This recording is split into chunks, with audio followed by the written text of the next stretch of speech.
Halos 4 na taon nang tapat na naglilingkod si Pastor Bernard sa Northern Grace Church sa Liloan, Cebu. Kasabay nito, itinataguyod niya ang kanyang pamilya sa pamamagitan ng trucking business. Prior of being a pastor, I am already a businessman. Meron akong college, meron akong elementary. Ako yung nagbabayad sa bahay. Although si Mrs. din is working, so hindi naman kaya niya sa kanya lahat. Subalit sa kasagsagan ng pananalasa ng Bagyong Tino, lumubog sa baha ang maraming sasakyan at nang tuluyang humupa ang baha, bumulaga kay Pastor Bernard ang 3 truck na tuluyang nasira. Sabi nga nung isa kong neighbor na ayaw tanaw sa gawas, nga naman, nabalitok man din ako sa kasakyanan, pinasukan ng tubig. So ang tubig yata dito mga 13 feet, so ito 15 ito, so almost na-submerged itong 6-wheeler truck. All of us here suffered, so in other words, we just give thanks sa kinabuhi. Sa kabila ng sariling pangangailangan, inuna ni Pastor Bernard ang pagtulong sa iba.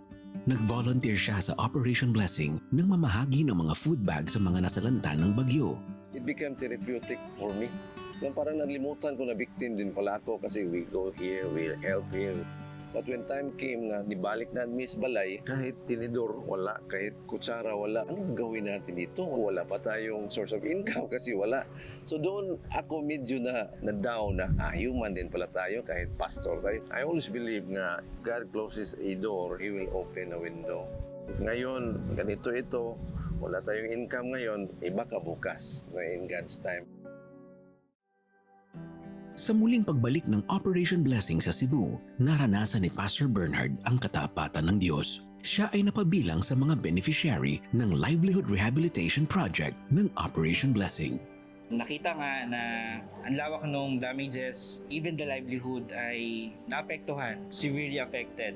So doon nanggaling yung initiative na ito na makatulong doon sa mga nawalan ng livelihood. Para muling makapagsimula si Pastor Bernard, nagkaloob ang Operation Blessing ng mga piyesa at sinagot ang pagpapagawa ng isa sa kanyang mga truck. Para akong nasa cloud 9 ako, wow, meron palang ganito. When Operation Blessing came, dito tayo magsimula and then after that, what it will help the other one. And then so, parang seed si Operation Blessing ba? That's the word bless. Kasi hindi naman lahat is given a privilege. Privilege is a worldly term, but in a biblical, it is a favor. If God gives, He really pours out. Wow! Praise God! May andar na. Hangga na ang blue. Ang tulong na natanggap ni Pastor Bernard ay patuloy naman niyang naipapasa sa iba sa pamamagitan ng kanyang paglilingkod sa komunidad at pagbibigay inspirasyon sa mga taong nangangailangan ng pag-asa.